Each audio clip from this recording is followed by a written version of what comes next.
It all started on what should have been a quiet Saturday afternoon. My son was in his room, just chilling after a long week of school, when we heard a knock at the front door. I opened it, and there she was, Karen from down the street. You know? The type always complaining about everything, always acting like the world owes her something. But this time, she took things way too far. She marched right into our house like she owned the place. No invite, no manners, just walked in and headed straight down the hallway like she knew where she was going. At first, I was too stunned to say anything, but when I caught up to her, I found her standing in my son's doorway, arms crossed, demanding he get out of his own bedroom. That's right, she wanted my child to give up his own space so her son could use it instead. Apparently, they were between homes for the weekend and staying with relatives nearby. But instead of booking a room or asking politely, Karen thought it was okay to trespass into our home and claim a room for her son because, in her words, he deserves better. I couldn't believe what I was hearing. My son, who had worked so hard for his space, his little corner of peace, was being told by a total stranger to pack up and leave his own bedroom. The worst part, acted like I was the unreasonable one for not going along with it, as if basic respect, privacy, and boundaries meant nothing. I tried to stay calm, but I could see my son behind her, confused, uncomfortable, and starting to panic. What happened next? Let's just say things escalated quickly, not in the way Karen expected. You're not going to believe how far she pushed it. I took a deep breath and asked Karen to step out of the room so we could talk privately. She barely moved. Instead, she turned around and started pointing at my son's posters, his desk, even his gaming setup, saying things like, "This would be perfect for Tyler. He needs a calm space to reset." I couldn't believe the entitlement. My son stood frozen, unsure whether to argue or leave, like she was demanding. His eyes darted between us, and I could tell he was trying to figure out if this was some kind of twisted joke. Karen finally followed me to the hallway, and that's when she started explaining, or rather, justifying her behavior. She said her cousin's house was too loud. Her son hadn't slept well in days, and since we had a spare bedroom, it only made sense to offer it up. But here's the thing, it wasn't spare. It was my kid's sanctuary, filled with his books, his sketches, his energy. I reminded her of that, but she just waved it off and said, "Come on, he's a kid. He'll understand." That's when it really hit me. This wasn't just about needing space for a night.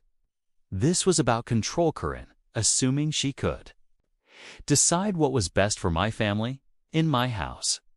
She even hinted that since the boys were around the same age, sharing might build character.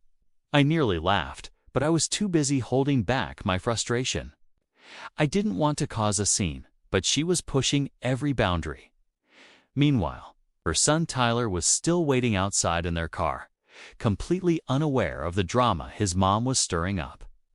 My son sat on the edge of his bed, holding his sketchbook, silent and stunned.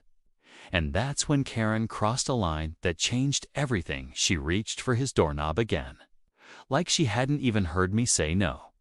I stepped between her and the door before she could turn the knob again. My voice was calm, but firm. "Karen, you need to leave the room. Now." Her eyes narrowed like I'd just insulted her personally. "I'm just trying to help your son grow," she snapped. "Kids these days are too soft. Little discomfort builds character." I was stunned. Discomfort? She was calling my son being kicked out of his own bedroom a life lesson. Inside, my son sat frozen, still holding his sketchbook to his chest like it was the only thing anchoring him. I could tell. This wasn't just upsetting, it was confusing for him. How do you explain to a young kid that someone thinks they deserve his space more just because they walked in with a louder voice? I asked Karen again to step outside, trying not to escalate things, but she stood her ground like she had some right to decide what happened in our house. That's when she pulled out her phone. "I'm calling my cousin," she said.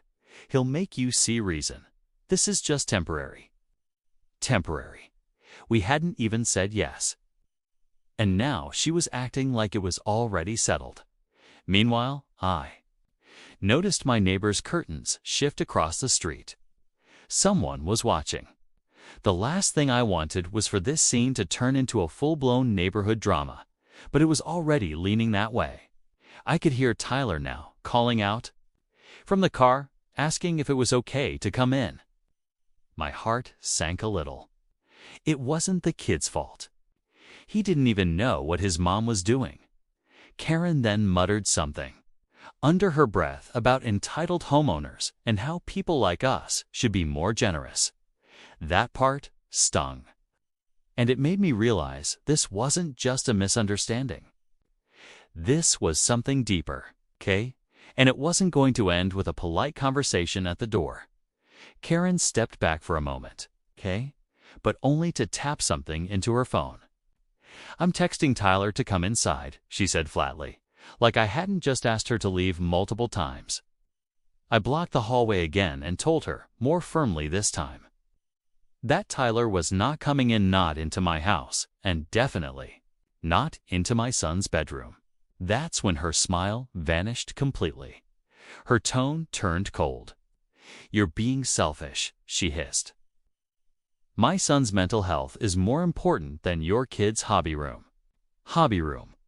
That was the breaking point for me. My son's room isn't just where he sleeps, it's where he creates. Where he draws for hours when he's had a rough day. It's where he keeps photos of his grandparents, little projects he's proud of, and notes he's saved since 3rd grade.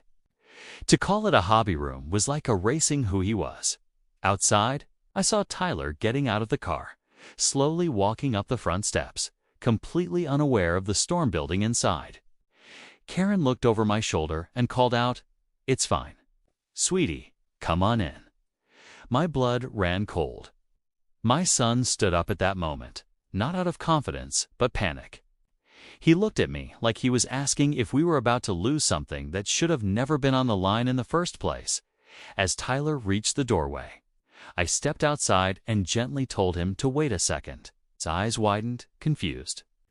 Karen shoved past me again, muttering how I was being dramatic, and that it's just a room. But it wasn't.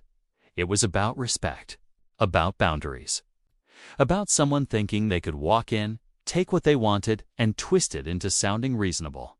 I could feel my hands shaking, but I stayed calm for my son's sake. That's when Karen said something that made my heart drop. "If you won't do what's right, maybe I'll take this to the homeowners association." The second she mentioned the homeowners association, I froze. I wasn't expecting that threat, not over something this bizarre. Karen saw my reaction and smirked, like she had just found the leverage she needed. "That's right," she said. "You know there are rules about being a neighbor, about offering reasonable accommodations when someone in the community is in need." The way she twisted it was unbelievable, like she was doing this for the greater good. My head was spinning. This wasn't a community request. This was an invasion, dressed up in guilt. But then came the twist I didn't see coming. Karen pulled out a folded paper from her purse, some old HOA newsletter, and waved it in my face like it was a legal notice. "According to this," she said, tapping the paper, "homes in this area are encouraged to support emergency shelter for other residents when possible. You could be reported for non-cooperation." I blinked. Courage, not required. But Karen wasn't interested in facts only, in making it sound like I was the problem. At that moment, my phone buzzed. It was a text from a neighbor across the street, one I barely talked to. "Everything okay? She's been talking about your place for days. Something about a room she needs?" My stomach dropped. This wasn't spontaneous. Karen had planned this. She had scoped us out, talked to other neighbors, and was probably counting on me not making a scene. Meanwhile, Tyler still stood awkwardly near the doorway, clearly uncomfortable. My son was sitting at the edge of his bed, now gripping his backpack. like he was ready to leave his own room just to keep the peace. I felt a wave of anger and disbelief. Karen wasn't just overstepping. She was manipulating the situation to make it look like I was heartless. And then, right before I could respond, she did something no one expected. She reached into her tote bag and pulled out a set of folded sheets and a pillow. She actually brought bedding. I stared at the pillow in her hand like it was a weapon. Karen held it up proudly, like she had just solved the whole situation. "See," she said, "no need to argue. Tyler can sleep here tonight. He's quiet. Your son can bunk on the couch." Or something. That's when everything clicked. This wasn't just desperation. This was entitlement that had been brewing for a while, and she thought if she walked in confidently enough, we'd all fold. But not today. I stepped forward, took a deep breath, and told her clearly, "Karen, you're not staying here. Your son is not staying here. And if you don't leave right now, I will call the police for trespassing." Her expression cracked for the first time. She wasn't expecting me to draw that line. Behind her, Tyler looked mortified. "Mom, let's just go," he whispered. But she ignored him, clenching the pillow tighter like she still had a chance to win this. Then, just as I picked up my phone to make the call, the final twist happened. Another voice spoke up from the doorway. It was Karen's cousin. He had pulled into the driveway without her noticing and was now standing there, looking at the whole scene in disbelief. "Karen, what are you doing?" he said, walking up slowly. "You told me you were dropping something off. Never said? You were bringing bedding." Her face turned red instantly, caught off guard. I was just trying to find somewhere quieter for Tyler," she mumbled. Suddenly, her cousin sighed and looked at me apologetically. "I'm so sorry." "She has no right. We're leaving." He turned to Karen and added, "You're not dragging other people into your mess. Not again." Those words hung in the air. Karen didn't argue. She just stood there, frozen, then slowly picked up her things and followed him out. Tyler gave me a quiet sorry before trailing behind as the door closed. My son let out the breath he'd been holding. And that's when I realized sometimes standing your ground isn't about yelling. It's about knowing your worth and protecting the people who matter most. After the door closed and Karen was finally gone, the house felt still again, like it could finally breathe. I looked over at my son, still sitting on the edge of his bed, holding his sketchbook. "You okay?" I asked gently. He nodded slowly, then cracked a small, relieved smile. "Yeah, I'm just glad she's gone." We sat together for a bit, letting the tension fade. I told him he never had to give up his space for anyone, especially not when it's forced or made to feel like an obligation. A kid's room is more than four walls, it's their safe space. That moment between us made everything worth it. He went back to sketching soon after, reclaiming the peace that had been shaken for a little while.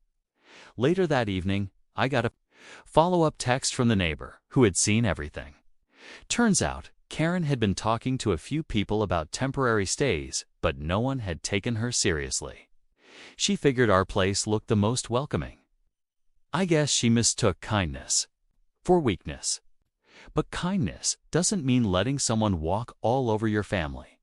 As for Tyler, I hope he finds more stability. He didn't ask for any of this. And Karen, I don't know if she learned anything that day, but I do know she won't be showing up uninvited again. Her cousin made that pretty clear. The whole situation was exhausting, but it reminded me of something important: setting boundaries isn't rude. It's necessary, especially when it comes to your home and your family. So if you've ever dealt with someone like Karen, know this: standing up doesn't always have to be loud. Sometimes it just has to be firm. Thanks for listening, and remember, respect starts at the door.